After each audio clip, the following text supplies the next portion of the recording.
आदमी किसी दूसरे के मजहब पर बगैर पढ़े लिखे तनकीद न करे, बल्कि हर मजहब को इज्जत की नजर से देखे। हम आपके मजहब की इज्जत करते हैं, लेकिन इस बात की इजाजत नहीं देते कि हमारे मजहब पर तनकीद हो। आप हमारे मजहब की इज्जत कीजिए और इस बात की इजाजत मत दीजिए कि हम आपके मजहब पर तनकीद करें। तनकीद करने का कोई हक नहीं है। मेरे भाइयों, जिस मजहब में जो अच्छाइयां हो वो ले लेना चाहिए। अच्छाई जहां से मिले वो हमारी खोई हुई अमानत है, उसे हमें ले लेना चाहिए। और बुराई जिस मजहब के अंदर भी हो, जिस धर्म के अंदर भी हो, उसको छोड़ देना चाहिए, चाहे वो किसी भी मजहब के अंदर पाई जा रही हो। मैं ये कह सकता हूं कि इस्लाम के अंदर कोई बुराई नहीं है, मुसलमानों में बुराइयों की कमी नहीं है। दोनों बातें अलग अलग हैं। फिर सुन लीजिए, इस्लाम में कोई बुराई नहीं है, लेकिन मुसलमानों में किसी बुराई की कमी नहीं है। एक साइंटिस्ट ने कहा था कि मैंने जब धर्मों का मुताला किया तो मुझे सबसे अच्छा धर्म इस्लाम लगा। जब मैंने मजहबों का मुताला किया, हिंदू धर्म, ईसाई धर्म, जैन धर्म, सिख धर्म, यहूदी मजहब, बुद्ध मजहब, इस्लाम धर्म, मैंने सारे मजहब की स्टडी की तो मुझे पढ़ने में सबसे अच्छा मजहब इस्लाम लगा। लेकिन जब मैंने दुनिया घूम कर देखा और हर मजहब के मानने वालों का जायजा लिया, मैंने यहूदियों की बस्ती में यहूदियों को देखा, ईसाइयों की बस्ती में ईसाइयों को देखा, जैनियों की बस्ती में जैनियों को देखा, और हिंदुओं की बस्ती में हिंदुओं को देखा, बुद्धिस्टों की बस्तियों में बुद्धिस्टों को देखा, मुसलमानों की बस्ती में और मोहल्ले में मुसलमानों को देखा। मैंने हर बस्ती में हर मजहब के मानने वालों का जायजा लिया तो मुझे दुनिया की बिगड़ी हुई बदमाश बदकम्माश कौमों में सबसे ज्यादा बदतर और सबसे ज्यादा नालायक कौम मुसलमान नजर आई। हकीकत कड़वी मगर हक बजानिब उसने बात कही है। यह क्या बात है कि दूसरों की बुराई हमें सुनकर बड़ा मजा आता है। अगर हमारे अंदर भी कोई कमी है तो उसको सुनने की भी क्षमता हमारे अंदर होनी चाहिए। हम उस साइंटिस्ट की तारीफ करते हैं कि उसने हमारे मजहब को गलत नहीं कहा। हम उस साइंटिस्ट की तारीफ करते हैं कि कौमों का मुआयना करने के बाद सबसे ज्यादा कमी उसको अगर नजर आई तो मुसलमानों की नजर आई। उसने क्या कहा? मैंने जब धर्मों का मुताला किया तो सबसे अच्छा मजहब इस्लाम लगा, लेकिन जब हमने कौमों का मुआयना किया तो सबसे बदतर कौम मुझे मुसलमान नजर आई। और आप देख लो 30 करोड़ 35 करोड़ मुसलमान पूरे भारत में, 4 लाख से ज्यादा मदरसे पूरे भारत में, 4 लाख से ज्यादा पूरे भारत में मदरसे, 50 लाख से ज्यादा उलमा। एक लिस्ट दे रहा हूं आपको,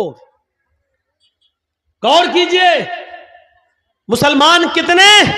30 से 35 करोड़।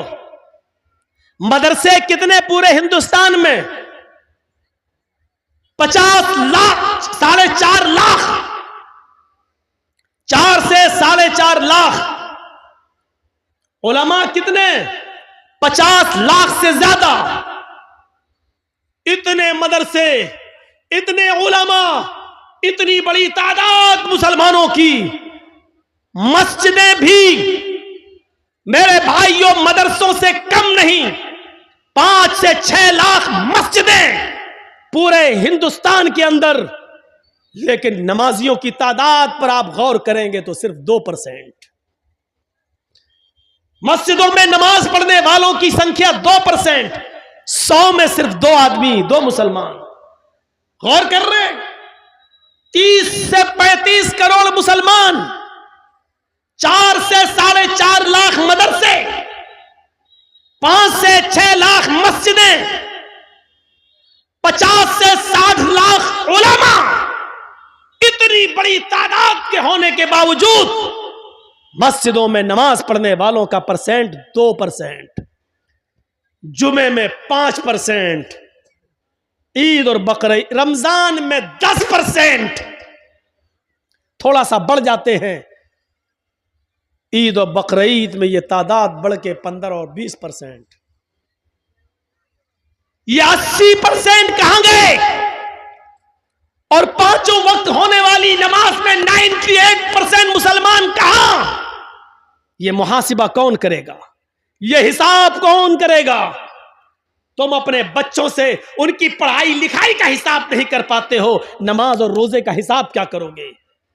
अल्लाह के रसूल ने हिसाब किताब बताया था, जब तुम्हारा बच्चा 7 साल का हो तो नमाज पढ़ने का हुक्म दो, ना पढ़े कोई बात नहीं, कभी पढ़ेगा कभी छोड़ेगा, लेकिन 10 साल का हो तो मार मार के नमाज पढ़ने ले जाओ, अगर नहीं पढ़ता तो मारो। नबी ने तरीका बताया था, नमाज पढ़ने के लिए आदत डलवाई थी और 10 साल के बाद मारने का हुक्म दिया था। लेकिन जब बाप ही नमाज नहीं पढ़ता तो वो अपने बच्चे को क्या मारेगा? हम तसव्वुर करें, गुस्सा आता है। मैं ये नहीं कहूंगा कि गुस्सा नहीं आना चाहिए, गुस्सा जिंदों को आता है, मुर्दों को नहीं। गुस्सा जिंदों को आता है, मुर्दों को नहीं। मैं बिल्कुल नहीं कहूंगा कि तुम्हें गुस्सा नहीं आना चाहिए, गुस्सा आना चाहिए, लेकिन गुस्सा कब आना चाहिए? कब? जब कोई जय श्री राम का नारा लगाए तो उसके जवाब में तुम अल्लाहू अकबर का नहीं। गुस्सा तब आना चाहिए जब आप अपने बेटे के हाथ में शराब की बोतल देखें। गुस्सा तब आना चाहिए जब रात के 12 बजे आपकी जवान बेटी बिस्तर पर लिहाफ और रजाई के अंदर मोबाइल चला रही है और फेसबुक चला रही है, एंड्रॉइड मोबाइल इस्तेमाल कर रही है। आपको गुस्सा आना चाहिए। आपको गुस्सा आना चाहिए कि आपकी बीवी पूरे दिन बाजार में शॉपिंग करती रही और शाम को घर आई।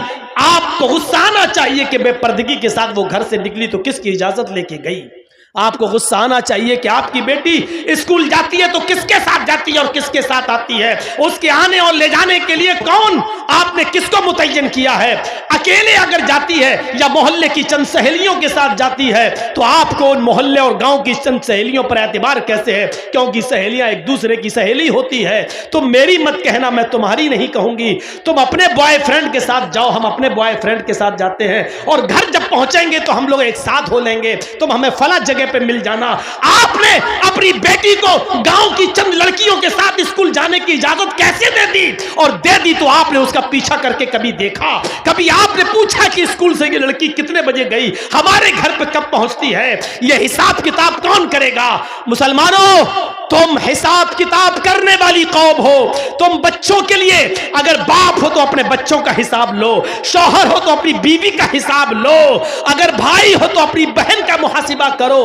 मुहासिबा जिंदे करते हैं, मुर्दों से हिसाब नहीं लिया जाता है। हिसाब जिंदों से तलब किया जाता है, मुर्दों से नहीं।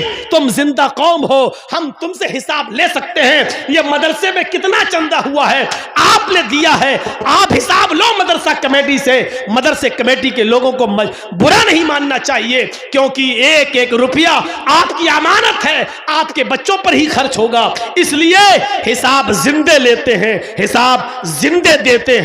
हजरत उमर जब मिंबर पे खड़े हुए और नई कमीज पहनकर खुतबा देने लगे तो एक नौजवान उठा और कहने लगा, उमर खुतबा देना बंद कर, तकरीर करना बंद कर, खुतबा नहीं देने दूंगा। हजरत उमर ने कहा, क्यों, वजह क्या है?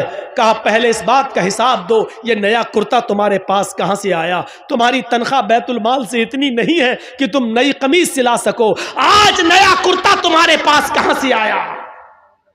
हजरत उमर कहने लगे कि इसकी सफाई मेरा बेटा देगा।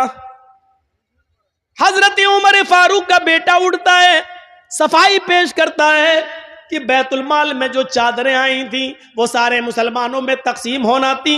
एक एक चादर सबको मिली, मेरे बाप को भी एक चादर मिली, मेरे बाप ने उसी चादर की कमीज बनवा ली है।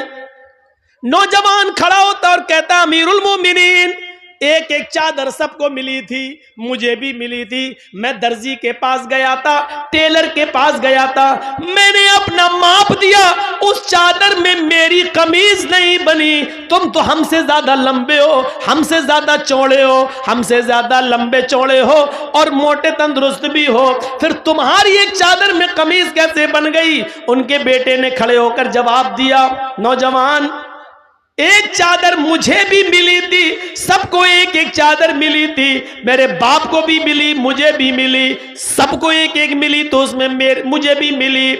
मेरे बाप की अपनी चादर में जब कमीज नहीं बनी तो मैंने अपनी चादर भी अपने बाप को दे दी। मेरी और अपनी दोनों कमीजें मिलाकर मेरे बाप ने दोनों चादरें मिलाकर कमीज बना ली। नौजवान कहने लगा, बैठ गया, अमीरुल मोमिनीन, अब मुझे इत्मीनान हो गया, अब मैं सेटिस्फाई हो गया, अब आप खुतबा दीजिए। जिंदा लोग हिसाब लेते हैं और जिंदा लोग हिसाब देते हैं। ना हिसाब लेने पर गुस्सा होना चाहिए, ना हिसाब देने पर गुस्सा होना चाहिए। हिसाब जिंदे लेते हैं, हिसाब जिंदा देते हैं। गुस्सा जिंदों को आता है, मुर्दों को नहीं। हम नहीं कहते कि गुस्सा दबाओ, हम नहीं कहते कि गुस्से को तुम पी जाओ, हम कहते हैं गुस्सा उठाओ, गुस्सा उभारो, गुस्सा निकालो, भड़ास निकालो, लेकिन जायज जगह पर, नाजायज जगह पर नहीं। अल्लाह के नबी को भी गुस्सा आता था और गुस्सा इतना आता था कि आपकी आंखें सुर्ख हो जाती थी और ऐसा लगता था जैसे किसी ने अनार का रस, अनार का जूस किसी ने नबी अकरम की आंखों में डाल दिया हो। इतना गुस्सा आता था जनाबे मोहम्मद रसूलुल्लाह को, लेकिन नाजायज बात पर नहीं, जायज बात पर गुस्सा आता था।